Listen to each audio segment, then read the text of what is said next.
ada nggak sih Teh, maksudnya ada dampak yang buruk nggak gitu ketika kita nggak bisa jaga atau nggak bisa mengelola hati dan perasaan ini gitu Teh? Oh ya, jelas banyak ya. Jelas banyak ya. Karena memang ini kayak mata pisau sebenarnya. Perasaan Hmm. ini kayak mata pisau.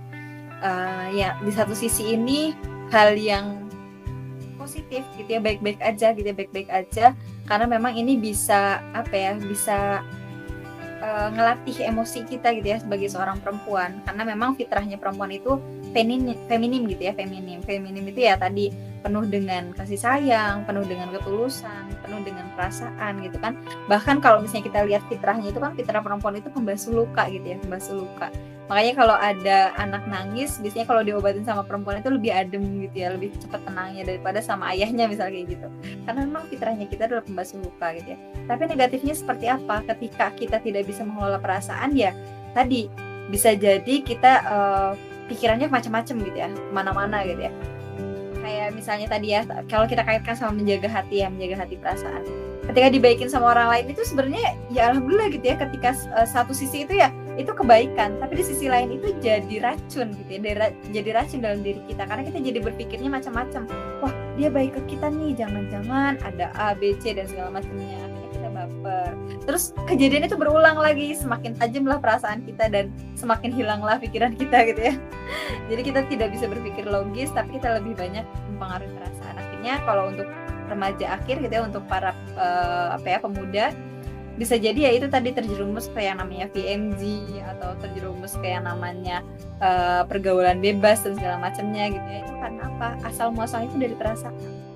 Karena perasaan perempuan itu sensitif, ketika disentil sedikit aja sama laki-laki, ya mending laki-lakinya baik ya, bisa menjaga gitu ya. Tapi kalau laki-lakinya nggak baik, nauzubillah ya, ini jadi jadi masalah tersendiri gitu ya, yang memang harus kita antisipasi sejak awal gitu ya, sebelum perasaan kita itu sudah mulai terkecoh gitu ya, sudah mulai hilang dari logikanya dan segala macam.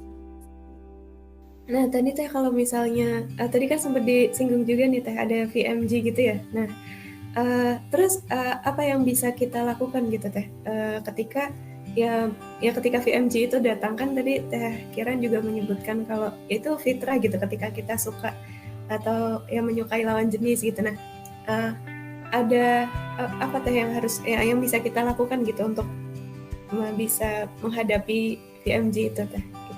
Iya, iya. Nah, yang pertama itu adalah kita berusaha untuk mengelola perasaan kita dulu ya. Karena kan yang namanya VMG itu kan berarti berinteraksi sama orang lain gitu ya, sama pihak lain yang memang di luar jangkauan kita gitu ya. Kadang tuh kan kita ini dulu pernah nih pengalaman ketika saya jadi LPMPP itu, ada pembina akhwat yang dia baper sama Ikhwan gitu ya, baper sama Ikhwan. Kenapa? Karena saking baiknya Ikhwan itu gitu ya, saking baiknya Ikhwan itu. Ya itu ya kalau saya sendiri sih sebagai LPMPP tidak berpikiran bahwa kamu tuh nggak boleh kayak gitu, jangan mikirin macam-macam gitu kan, dia nggak seperti itu, jangan, bukan seperti itu yang harus kita lakukan. Tapi kita terima dulu perasaan, masya Allah berarti kamu masih normal nih, katanya kamu menganggap perilaku orang itu ya bikin baper gitu dan segala macamnya, itu kamu masih normal, berarti kamu masih perempuan gitu ya, masih perempuan karena memang sensitif gitu ya perasaannya gitu ya. Tapi apa yang harus dilakukan? Terima kasih gitu, terima kasih sudah cerita gitu ya. Jangan sampai kita menolak duluan. Ketika kita menolak, maka teman kita cerita ke tempat yang salah, ya udah nggak apa-apa, deketin aja dan segala macamnya gitu ya. Itu kan jadi hal yang langkah yang kurang tepat gitu ya. Tapi kalau misalnya ceritakan kita yang kita lebih paham misalnya seperti itu, ya kita arahkan aja, kita arahkan, yuk kita kelola bareng-bareng perasaannya. Itu mungkin perasaan kita, tapi kita kan nggak tahu ya, yang namanya perempuan, yang namanya akhwat, ya kita berusaha untuk menjaga apa yang kita bisa jaga gitu ya. Ketika memang udah berlebihan banget ya, kita minta tolong. Misalnya nih, aku baper nih sama Ikhwan A, dia itu baik banget, tapi kayaknya dia baik ke semua orang deh, jangan-jangan dia bikin baper semua akhwat misalnya kayak gitu. Oh ini kayaknya nggak baik deh kalau misalnya dipertahankan terus-menerus, mungkin perlu ditegur misalnya Ikhwan tersebut. Berarti kita bisa minta tolong kepada orang yang kompeten atau yang tepat untuk menegur Ikhwan tersebut gitu ya. Nah ini di di lembaga dakwah ini banyak banget VMG. Kenapa? Karena memang interaksinya kan terbatas ya, antara Ikhwan dan akhwat itu interaksinya terbatas. Jadi ketika ada Ikhwan yang baik banget ke kita, kadang kita menyalahartikan gitu ya, padahal ya dia mah ke semua orang juga baik gitu ya, ke aktivis dakwah atau non aktivis dakwah juga baik. Tapi karena memang interaksinya terbatas dan kita jarang berinteraksi dengan Ikhwan, jadi sekalinya dibaikin kita baper gitu kan. Nah itu tadi, makanya perlu diingatkan ketika memang ada orang yang dia memang baik ke semua orang, tapi saking baiknya itu bikin banyak orang baper gitu. Nah kalau di karisma kan bisa lewat LPMPP ya, diingatkan, oh ini kayaknya Ikhwan ini terlalu ini deh, terlalu over gitu baiknya, coba tolong dijaga gitu ya, tolong diingatkan ke LPMPP Ikhwannya gitu ya, tolong diingatkan supaya dia bisa mengurangi gitu ya, mengurangi interaksinya kepada akhwat, karena memang ini bikin beberapa orang baper misalnya seperti itu. Itu langkah yang pertama gitu ya. Jadi kita minta tolong kepada orang yang bisa mengingatkan supaya Ikhwan tersebut bisa mengontrol perilakunya. Tapi lagi-lagi ya, kembali lagi ya, kita kan nggak bisa mengontrol orang lain ya, kita nggak bisa mengontrol di luar jangkauan kita. Maka dari itu yang penting dan utama banget ya kita mengontrol perasaan kita gitu ya. Caranya gimana? Ya tadi bisa lewat jurnal emosi itu, atau ya seyogianya kita sebagai seorang muslim gitu ya, kita limpahkan kepada Allah gitu, kita minta ke Allah, karena memang Allah yang jadi pusat pengelola hati kita gitu kan. Allah yang bisa menjaga hati kita, Allah yang bisa menjaga pikiran kita. Kita minta ke Allah, ya Allah aku berusaha untuk menjaga hatiku, tolong bantu aku gitu kan, tolong dampingi aku, karena ini di luar kontrolku misalnya seperti itu ya.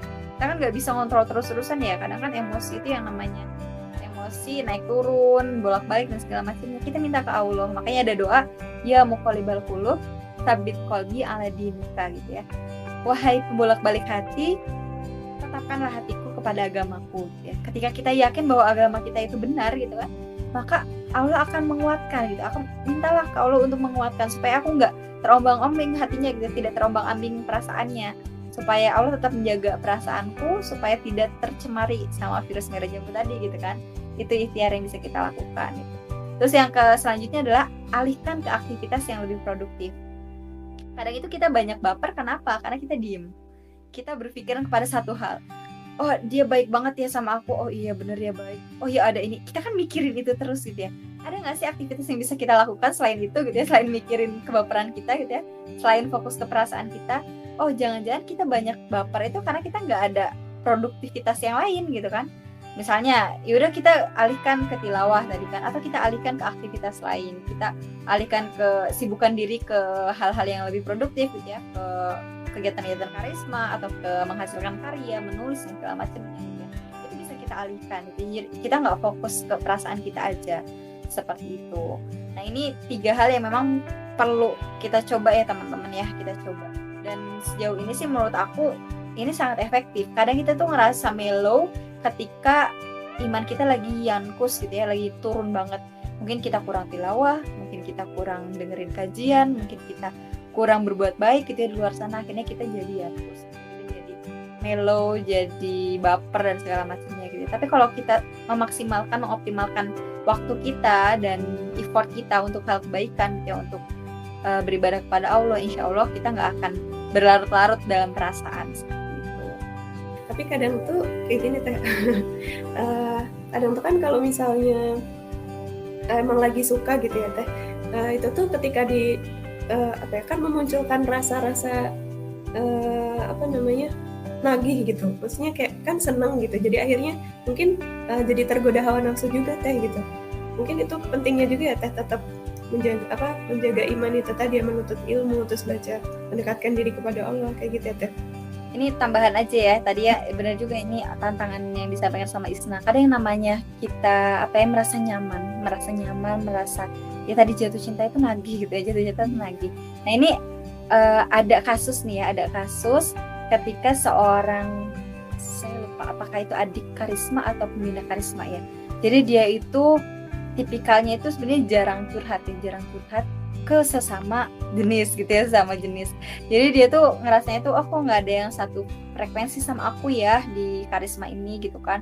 Kok aku curhat ke, oh ya adik-adik karisma. Jadi curhat ke pembina ahwat itu, wah pembina ahwat tuh kan sibuk-sibuk banget sih, aku nanya tuh kadang dia tuh nggak responsif gitu ya dan segala macamnya.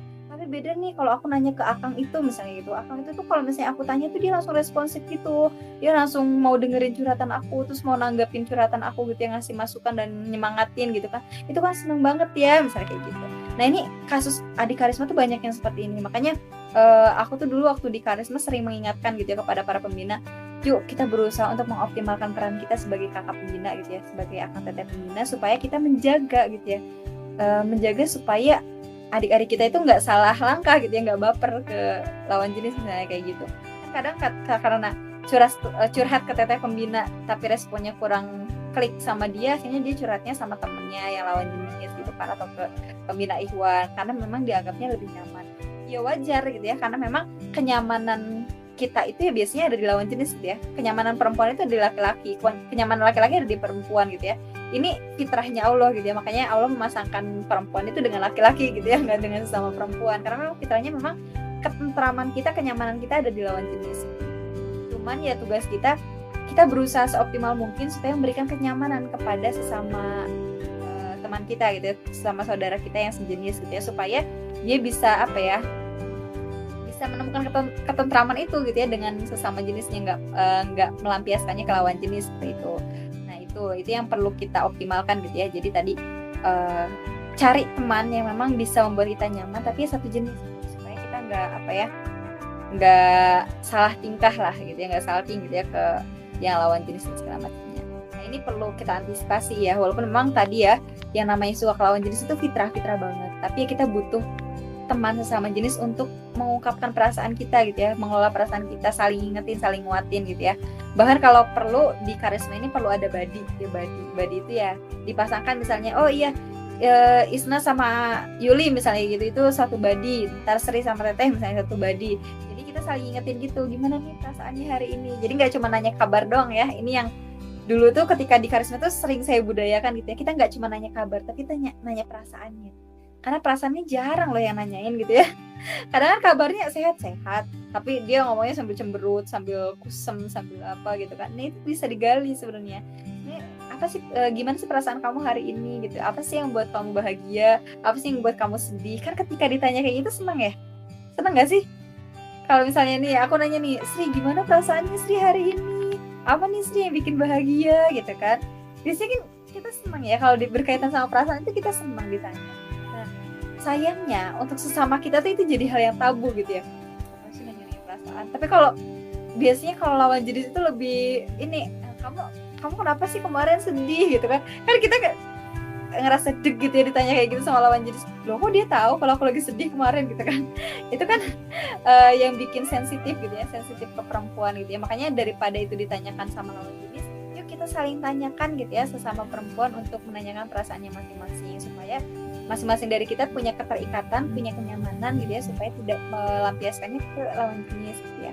Nah gitu juga bisa jadi detektor buat kita, oh buddy kita lagi VMG nih kayaknya dia gitu kan, soalnya dia tuh kayak mesem-mesem gitu ya kalau lagi rapat sama campuran misalnya kayak gitu ya, Ikhwan Akhwat, berarti ada sesuatu nih dia, kira-kira apa yang bisa kita support. Oh iya kita ajak kajian ke manajemen hati misalnya kayak gitu kan, acara manajemen hati. Itu kan secara tidak langsung ya, kita nggak bilang ih kamu lagi VMG ya, nggak kayak gitu, tapi karena kita mengamati, kita tahu, kita kenal dia, akhirnya kita ajak, oh iya kita bantu dia yuk keluar dari VMG ini.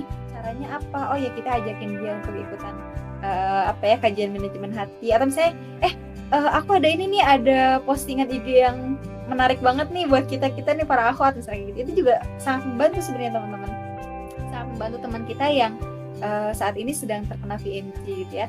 Selanjutnya ya kita bisa saling mengingatkan, atau misalnya ya kalau di aku lupa istilahnya, kayak jurnal Al-Quran gitu. Jadi ketika kita lagi terapi Al-Quran, kita lagi ada masalah atau kita lagi VMG, yuk kita berdoa ke Allah, ya Allah bantu aku untuk menemukan obat hatiku dalam Al-Quran ini gitu kan. Terus kita buka Al-Quran, tahu-tahu kita nemu ayat yang pas banget nih sama perasaan kita gitu ya saat itu juga sangat membantu gitu ya untuk menyetop meminimalisir VMG supaya tidak menjalar kemana-mana gitu ya. Itu mungkin ya Isna dan teman-teman semuanya. Terus teh kalau sebenarnya teh gitu, sebenarnya ini pertanyaanku juga sih teh dari dulu gitu. Emang sebenarnya sejauh mana sih teh kita tuh bisa berinteraksi gitu antara Ikhwan dan Akhwat tuh gitu, karena ya itu tadi ya kita menyadari gitu kalau Akhwat tuh gampang mudah terbawa perasaannya gitu. Dan kalau nggak salah pernah baca juga kalau Ikhwan tuh emang fitrahnya senang memberi perhatian juga gitu. Nah jadi sejauh mana sih teh sebenarnya kita tuh bisa berinteraksi atau bekerja sama dengan lawan jenis gitu. Nah, ini pertanyaan menarik ya. Kalau teman-teman lihat di karisma itu kan kita punya tata tertib karisma ya. Kenapa sih kita harus membatasi interaksi kita ke lawan jenis itu maksimal sampai jam 22 malam gitu kan? Kenapa sih nggak boleh gitu ya lebih dari jam itu? Karena apa sih urgensinya gitu ya?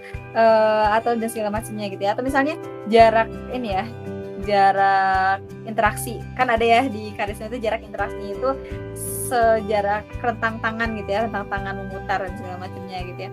Kenapa sih kita harus dibatasin kayak gitu gitu ya? Nah, ini yang perlu teman-teman pahami gitu ya. Jangan sampai berpikir bahwa itu mah di karisma. Itu mah di karisma, tata tertib karisma. Oh, itu mah ada LPMPP aja, jadi aku harus menjaga itu. Tapi kalau aku lagi di luar karisma ya udah enggak apa-apa sih gitu kan. Misalnya ya. Ini banyak loh ya orang yang berpikiran seperti itu. Jadi ketika di karisma dia tuh jaim-jaiman, ikhwan akhwat tuh, jadi saling nunduk-nunduk gitu ya, jauh jaraknya, atau misalnya nggak ngobrol di grup lebih dari jam 22 ya, dari jam 22 misalnya kayak gitu. Tapi ketika di kampus, dia sekampus misalnya, atau misalnya dia berinteraksi sama perempuan lain misalnya gitu, atau berinteraksi dengan ikhwan lain, itu lupa, hilang begitu saja gitu ya. Akhirnya interaksinya tetap campuran, berholwat dan segala macamnya gitu. Nah, ini yang harus kita perbaiki gitu ya teman-teman semuanya. Apa yang dicantumkan di tata tertib karisma itu adalah ikhtiar kita untuk menjalankan syariat Islam gitu ya. Jadi karisma itu membantu kita untuk membiasakan diri, menjaga diri dari interaksi ikhwan akhwat yang kurang baik seperti itu. Nah, itu harus kita kita tanamkan gitu ya dalam diri kita. Oke, berarti kita belajar di karisma, terus kita praktekkan baik di karisma maupun di luar karisma gitu ya. Jangan sampai itu hanya sekedar formalitas aja, tata tertib kita berada di karisma, tapi tidak terinternalisasi dalam diri kita ketika di luar karisma. Kalau dulu saya meyakinkannya bahwa jangan sampai kita takut sama LPMPP. Anggap LPMPP itu sebagai polisi, akhirnya kita menjaga banget berinteraksi dengan ikhwan akhwat ketika ada LPMPP. Tapi kalau nggak ada, kita santuy gitu ya, cair dan segala macamnya, atau keluar dari batasan gitu ya. Nah, itu yang harus kita pahami dulu di awal ya. Jadi adanya tata tertib di karisma itu adalah untuk menjaga kita, untuk membantu kita belajar membiasakan diri menjalankan syariat Islam gitu kan.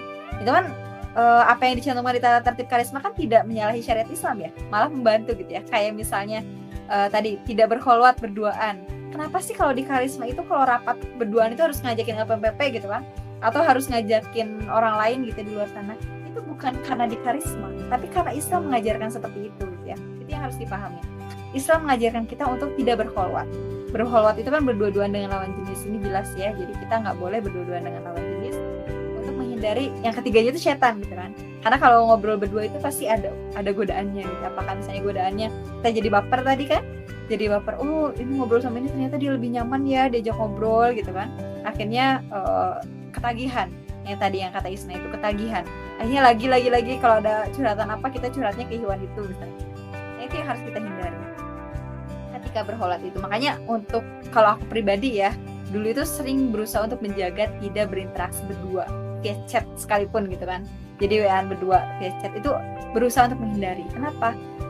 Negatifnya banyak gitu ya. Kalau misalnya kita tidak bisa menjaga ya nanti bisa jadi kita baper juga gitu ya terus menerus. Walaupun memang awalnya dalihnya itu ngobrolin karisma misalnya. Ini kita kan mau ngobrolin karisma gitu ya. Aku kan admin, dia kan kadif. Ya nggak apa-apa sih gitu kan ngobrolin karisma. Iya, awalnya ngobrolin karisma, tapi ternyata kita selalu aduh punten ya ini ada tantangan ini. Terus akhirnya dia nyemangatin, semangat ya, mudah-mudahan dilancarkan gitu-gitu. Dan ngerasa nyaman akhirnya gitu kan. Itu jadi keterusan gitu ya, nggak bisa di stop. Nah itu. Jadi itu tadi harapannya tidak berkholwat. Kalau dulu kan kholwat itu hanya terbatas interaksi langsung ya, jadi ditemenin gitu ya. Nah sekarang kan pandemi ya, kita akan lebih banyak interaksi via online. Makanya baiknya sih obrolan-obrolan itu ya kita bahas di grup, jadi tidak personal chat gitu ya, supaya menghindari itu. Terus yang selanjutnya itu adalah jarak interaksi gitu, jarak interaksi. Nah ini kenapa sih kita harus jaga jarak interaksi gitu ya, nggak boleh deket-deketan sama lawan jenis, selain dari meminimalisir sentuhan gitu ya. Kalau misalnya deket kan kita ngebalik langsung nabrak gimana kan itu kan nggak lucu ya, nggak lucu, dan memang kita berusaha untuk menghindari itu ya. Nah selain daripada itu adalah ada namanya intimate. Kalau di psikologi itu intimate itu jarak intim. Ketika jarak seseorang itu terlalu dekat, maka akan muncul yang namanya kenyamanan, akan muncul yang namanya keintiman. gitu kan. Jadi kita merasa kita beda nih ketika kita deket sama sama lawan jenis, sama sesama jenis, itu beda, hawanya itu beda gitu ya.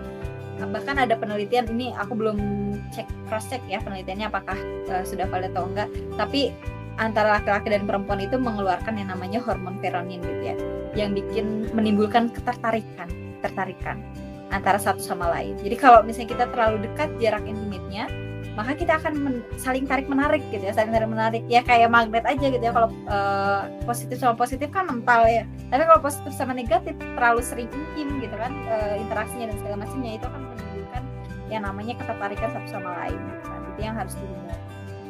Terus selanjutnya adalah apa sih kalau di karisma itu? Interaksi tengah malam ya, jam malam ya. Kenapa sih harus ada jam malam? Ini maaf ya, saya mengkaji tata tertib karisma, karena memang ini relate banget. Menurut aku sih ya, selama di karisma itu tata tertib itu sangat membantu banget gitu ya untuk kita menjaga perasaan kita gitu ya. Nah itu tadi jam tengah malam ya, jam 12. Kenapa harus dibatasi? Karena semakin malam itu ya tadi ya, kalau ini lelucon aja sih, guyonan, karena semakin malam itu kita tuh semakin menggila gitu ya. Jadi interaksi itu semakin belak-belakan, semakin semakin liar gitu ya. Jadi kita nggak bisa menjaga, kita nggak bisa pikiran kita sama apa yang kita lakukan itu nggak sinkron gitu kan, karena kita udah kelelahan seharian berinteraksi ya, udah jenuh. Makanya kalau misalnya terlalu malam ya akhirnya nanti bisa jadi ngawur gitu bahasanya, jadi kemana-mana gitu ya, tidak sesuai dengan kebutuhan di karisma. Nah ini perlu kita jaga gitu. Makanya kenapa sih harus sampai jam 22 malam? Sebenarnya nggak harus jam 22 malam ya, tergantung masing-masing juga kan. Kalau jam 8 malam kita udah mulai ngawur ya baiknya udah nggak diterusin gitu ya, interaksinya gitu ya. Kita yang harus punya rem sendiri gitu ya. Jadi nggak matok itu mah cuma formalitas aja jam 22 malam, tapi batasan waktunya ya tergantung sama jam biologis masing-masing. Ketika Yuli misalnya, saya tuh baru bisa mikir jernih itu maksimal banget sampai maghrib nih. Setelah maghrib itu kayak udah kelelahan, udah pengen fokus istirahat dan segala macamnya. Berarti ya usahakan jangan ada interaksi dengan lawan jenis setelah itu gitu kan. Karena memang kalau diteruskan ya nanti kita jadi ngawur, bahasanya kemana-mana misalnya gitu ya. Jadi kita yang punya alarm sendiri-sendiri. Nah dari si peraturan-peraturan ini, tata tertib ini, coba kita internalisasi kepada diri kita. Kira-kira apa sih yang kita dapatkan ketika kita menerapkan batas interaksi ini gitu. Apakah kita menjadi lebih baik atau malah kita menjadi backstreet misalnya. Di karisma kita nggak bahas ini, tapi bahasan yang lain kita ngechat misalnya, maaf ya kita nggak bahas karisma, jadi ini tengah malam aku ngechatnya misalnya gitu.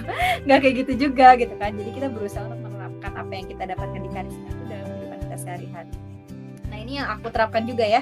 Dulu tuh aku ngambil peraturan di karisma dan aku terapkan di kampus UIN, walaupun memang psikologi Islam gitu ya, tapi interaksi pun menurut aku masih kurang gitu ya, masih kurang. Dulu aku aktif di senat juga dan berusaha untuk menerapkan itu kayak jarak interaksi kan. Kalau di psikologi itu ya tadi ya gerak bebas gitu ya, keliling gitu kan itu. Kalau di UIN kan duduk dempetan juga masih memungkinkan itu, tapi karena kita berusaha untuk menginternalisasi, akhirnya kita berusaha ngasih jarak punten ya sedikit misalnya kayak gitu. Jadi itu kita tegas karena kita punya value karisma gitu. Value di karisma kita berusaha untuk menginternalisasi dan kita terapkan dimanapun kita berada gitu. Itu yang perlu kita garis bawahi gitu ya, supaya kita sama-sama menjaga gitu ya, dan luruskan niat. Mudah-mudahan apa yang kita lakukan dalam menjalankan berusaha berikhtiar gitu, menjalankan batas interaksi ini adalah jalan kebaikan kita untuk menjaga diri kita gitu, menjaga kesucian hati kita juga gitu ya di hadapan Allah. Terus ini ada satu lagi nih kasus yang mungkin bisa diambil hikmahnya ya. Jadi dulu tuh ini masih ada nggak ya waktunya? Boleh teh, nggak apa-apa saya ayo. Ini satu lagi yang ini sering banget jadi problematika yang dibahas di karisma. Jadi dulu tuh pernah ada kasus akhwat karisma itu super strong gitu ya. Dia tuh kemana-mana tuh gotong-gotong kardus, gotong-gotong perangkat training misalnya, atau misalnya ngurusin apa itu acara itu dia sendiri bawa sound system yang gede misalnya sendiri. Sedangkan ikhwan tuh ngeliatin dari jauh gitu, atau mereka berkumpul biasa aja nggak bantuin dan segala macam. Terus aku pernah protes gitu ya, saat itu rapat LPMPP nih, belak-belakan gitu ya. Ini ikhwan kenapa sih kalau misalnya ada akhwat lagi repot tuh bantuin gitu ya, nggak membiarkan gitu aja kan, kasihan gitu kan. Nah ternyata ketika kita dikonfirmasi ke ikhwan yang bersangkutan, ikhwan itu cerita bukan gitu, sebenarnya kita tuh pengen banget bantuin, tapi kita berusaha untuk menjaga hati Ahwat itu gitu kan. Khawatirnya ketika dia bantuin akhirnya Ahwatnya baper, nganggapnya Ihwan itu baik banget ya dan segala macamnya gitu kan. Itu adalah ikhtiar para Ihwan untuk menjaga hati Ahwatnya. Lalu apa yang harus dilakukan gitu? Kalau memang kalian butuh bantuan ya bilang gitu kan. Kalau kalian butuh bantuan ya bilang gitu ya. Jadi kita berusaha untuk to the point. Laki-laki kan kayak gitu kan ya, nggak butuh kode-kodean. Kita misalnya ngangkut barang besar terus lewat bolak-balik depan Ikhwan gitu ya, nggak kayak gitu caranya gitu. Kita harus bilang, kita harus minta bantuan. Ikhwan ada yang bisa bantuin nggak? Kalau kayak gitu kan jelas ya, kita jelas. Jadi kita minta bantuan dan siapapun yang ada di situ diharapkan bisa membantu gitu ya. Jadi nggak fokus ke 1-2 orang. Tapi kalau kita membutuhkan inisiatif dari Ikhwan misalnya kayak gitu ya, kan Ikhwan tuh banyak ya macamnya gitu ya. Ada yang orangnya fast race misalnya, oh ya aku aja yang bantuin. Akhirnya kan image Ahwat itu jadi, wah Ikhwan itu keren banget ya, tanpa dimintain dia mau bantuin gitu kan. Oh dia ini ya menawarkan jasa dan segala macamnya. Akhirnya baper. Nah ini yang harus kita pahami. Jadi ketika Ikhwan tidak mau bantu, bukan tidak bantuin, bukannya tidak mau bantu, tapi dia berusaha untuk menjaga perasaan para Ahwat gitu ya, supaya tidak baper. Makanya alternatifnya adalah yuk kita to the point gitu ya. Untuk Ikhwan tuh kita sampaikan, kalau kita butuh bantuan ya kita bilang butuh bantuan. Kalau tidak butuh bantuan ya sampaikan juga, misalnya Ikhwan bisa bantu yang lain nggak? Ini biarin nggak apa-apa, saya aja yang bantu, saya aja yang pegang. Seperti itu lebih apa ya? Lebih win-win solution mungkin ya. Jadi kita tidak mengharapkan bantuan dari orang lain gitu ya, dari lawan jenis, tapi juga kita nggak baper kan, nggak dibantuin gitu kan. Itu kan yang jadi permasalahan Ahwat kayak gitu. Kalau nggak ngarep yang berlebih ya roja gitu ya, kita khawatir jadi kayak oh jangan-jangan para Ikhwan tuh hilang sensitivitasnya nih untuk membantu Ahwat misalnya gitu. Enggak gitu ya, kita nggak berprasangka kayak gitu, tapi itu kita clear aja gitu ya sama perasaan kita dan apa yang kita prasangkakan sama orang lain. Itu mungkin ya, semoga bisa diambil pelajarannya. Masya Allah teh, ini ya teman-teman ya, jadi ternyata dari aturan karisma yang ada juga gitu, itu bukan semacam bukan sekedar aturan di karisma gitu, tapi ternyata itu yang merupakan usaha kita untuk bisa menerapkan syariat Islam gitu dimanapun kita berada gitu ya teh, nggak cuma di karisma. Itu reminder banget sih teh, terutama buat aku juga nih yang kadang masih belum sepenuhnya gitu ya bisa menerapkan itu dengan baik gitu di luar karisma gitu. Terus tadi insight juga sih teh yang ya kalau misalnya mau ditolongin ya bilang aja gitu, to the point gitu, jangan kode-kode gitu ya teh, karena kadang suka gitu tadi sih teh, suka nggak mau bilang secara langsung gitu butuh bantuan apa dan sebagainya kayak gitu. Aku pengen nanya teh. Ini sih teh, mungkin masih bahasan interaksi gitu ya, sama si Kak Isa tadi. Aku tuh sebenarnya kayak masih kadang tuh bingung gitu sih sama interaksi ya, antara Ikhwan sama Ahwat gitu. Cuman mungkin aku ini deh, kayak misalkan kita ya teh, kadang kan kita kalau misalkan di dalam suatu tim gitu ya, apalagi misalkan kita sebagai aku ambil contoh apa ya, Katim deh misalnya, Katim gitu. Misalkan kita adalah menjadi sebuah kepala tim gitu, ketua tim, dimana kan kita juga harus berinisiasi gitu kan teh, buat membangun internalisasi timnya gitu. Dan kadang tuh tanpa kita sadari atau mungkin kebanyakan tuh orang-orang tuh bisa lebih dekat kan dengan candaan gitu-gitu loh teh. Nah sebenarnya gimana sih teh posisinya kita gitu ya, misalkan kita sebagai Ahwat gitu ya, dengan ada anggota tim yang mungkin Ikhwan gitu, tapi kita tanpa kita sadari atau mungkin kita gitu, kita pakai cara bercanda gitu untuk membangun internalisasi itu gimana teh? Meskipun niat kita kan baik gitu kan ya teh. Itu boleh nggak sih teh? Iya, boleh nggak? Ya boleh banget gitu. Nah ini uniknya di karisma tuh kan kita beraneka ragam orang gitu ya di dalamnya. Jadi kalau misalnya ini yang terkenal dari karisma itu, ada orang dari mulai yang paling selengehan banget sampai yang paling saklek banget, itu ada di karisma gitu ya. Jadi range-nya tuh banyak banget. Makanya waktu itu tuh dalam menentukan LPMPP pun yang 7 orang ini komposisinya itu baiknya tuh ya campur gitu ya. Jadi di dalam itu nggak semuanya selengehan banget. Tahu selengehan kan ya? Jadi doanya bercandaan gitu ya, bercandaan, guyon dan segala macamnya. Nggak semuanya diisi sama orang yang selengehan aja, tapi juga ada orang yang memang dia saklek gitu ya. Saklek itu ya dia punya prinsip yang kuat, aturan yang jelas gitu ya, yang tegas dan segala macam, itu juga harus ada gitu ya di LPMPP. Kenapa? Karena memang ini jadi miniaturnya karisma secara keseluruhan gitu ya.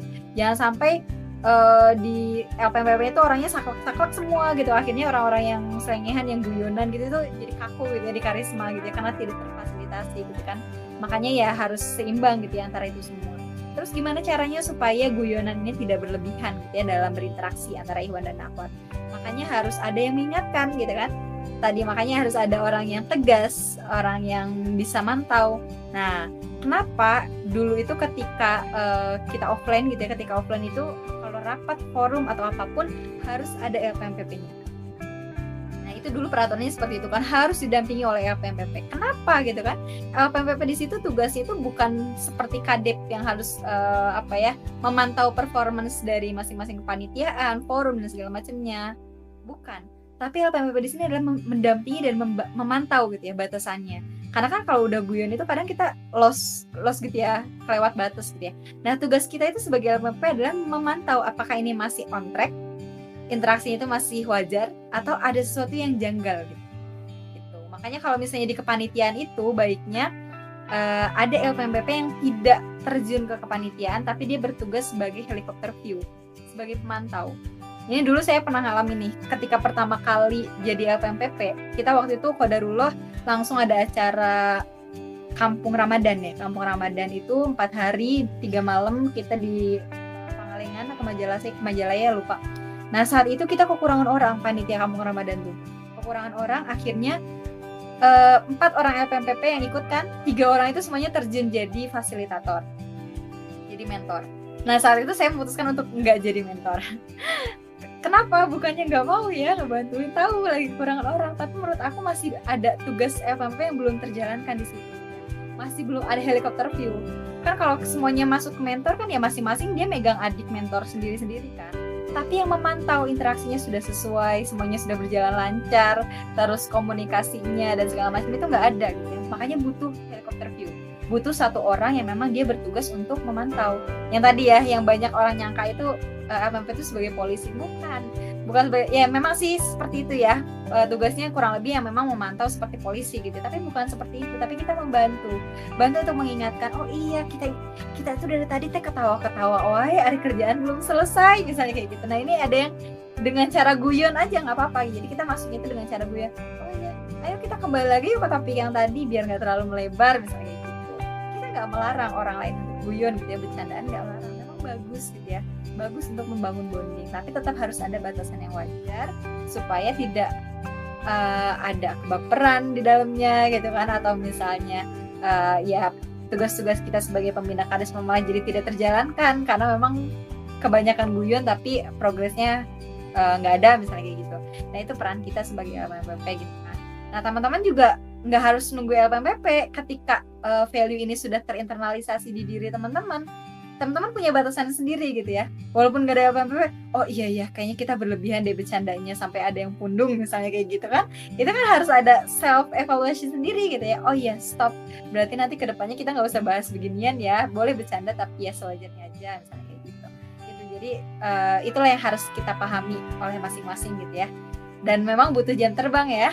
Untuk teman-teman yang baru bergabung di Karisma mungkin ngerasanya aduh serem banget ya di Karisma, jadi serba salah gini gitu ya, mau interaksi takut salah, kalau diem aja disangkanya jaim gitu kan, pasti ada perasaan kayak gitu. Tapi ya menurut aku kalau teman-teman mau belajar banyak hal di Karisma, yuk lakukan banyak hal di Karisma, terjun di banyak kepanitiaan di Karisma.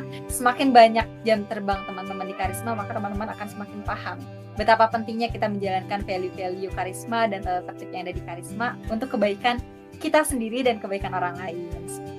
Sebenarnya pengen nanya satu pertanyaan lagi sih Teh gitu.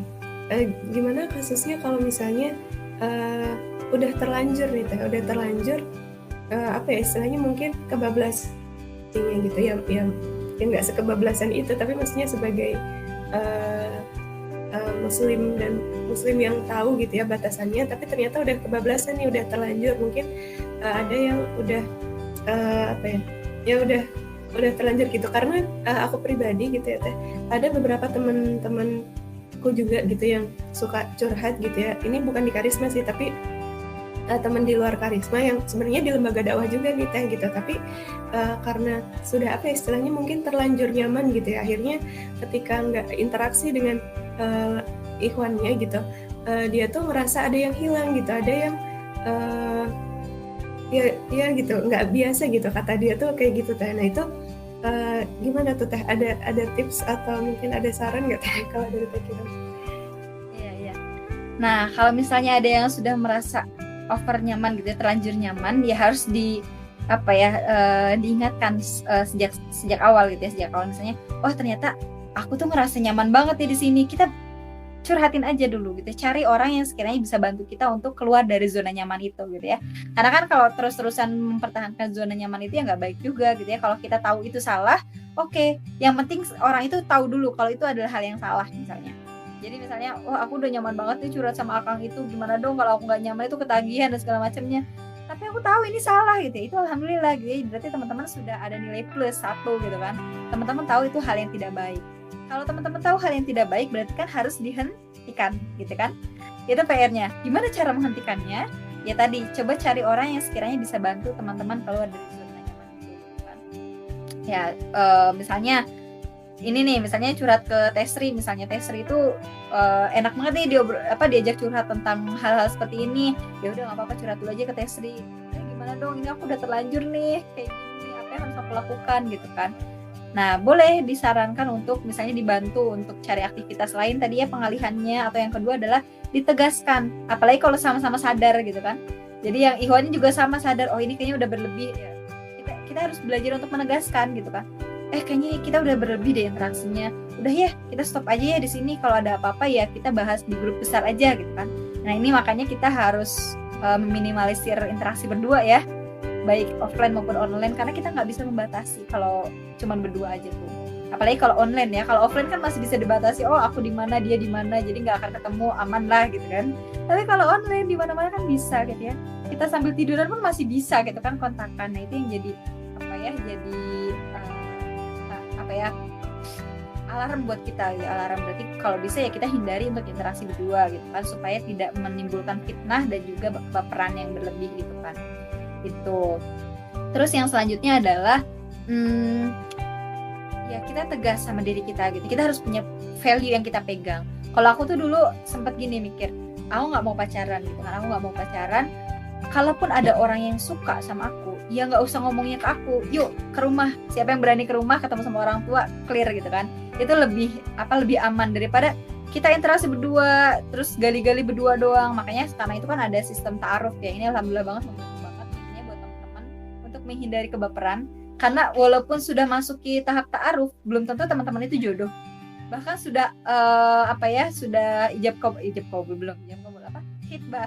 Sudah hitbah pun belum tentu dia itu adalah jodoh kita gitu kan. Banyak sekali kasus orang yang tinggal sehari 2 hari pernikahan atau bahkan hari H pernikahan, qadarullah ternyata suaminya itu misalnya kecelakaan, nauzubillah ya, atau misalnya ternyata batal karena misalnya ternyata nemu value yang nggak sesuai banget nih, ternyata dia melakukan hal yang kurang baik dan segala macamnya, dan itu sudah bertentangan sama value keluarga dan value aku pribadi misalnya gitu.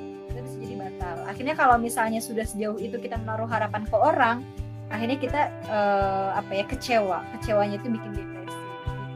Bapernya itu nggak cuma tahap baper doang, tapi udah sampai stres gitu kan, stres patah hati gitu kan, sampai kita nangis. Kita kan udah curhat panjang lebar ke dia, misalnya kita udah ngebeberin semua rahasia kita ke dia, ternyata dia bukan jodoh kita, nggak enak banget ya.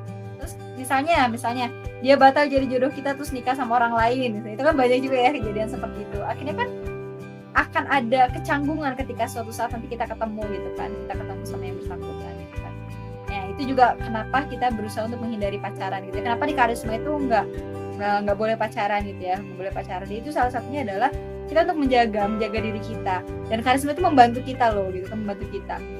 Belum tentu kalau di karisma nggak ada peraturan seperti itu nggak akan ada yang pacaran gitu. Bisa jadi banyak gitu kan, bisa jadi banyak. Bahkan sesama pembina mungkin itu juga bisa jadi. Makanya ini sangat membantu banget dengan adanya aturan itu supaya kita saling menjaga gitu kan.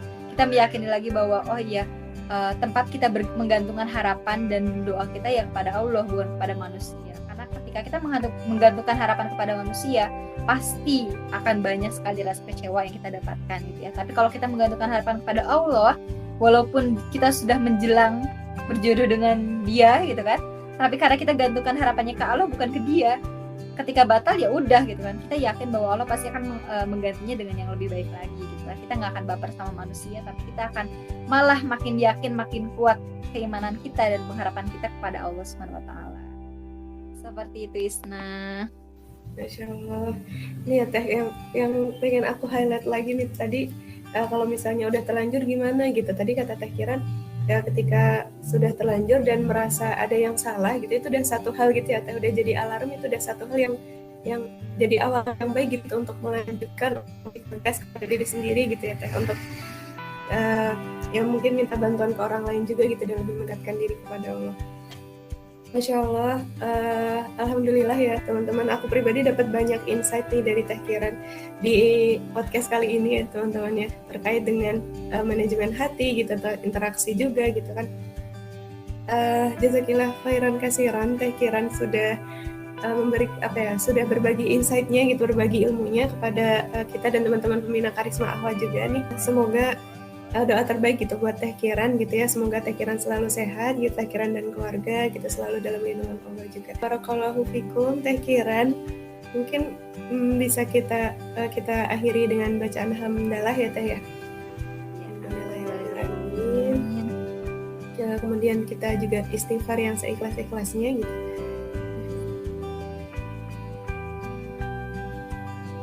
Terus kita sempurnakan dengan doa kifaratul majelis. Subhanakallahumma wa bihamdika asyhadu an la ilaha illa anta astaghfiruka wa atubu ilaik.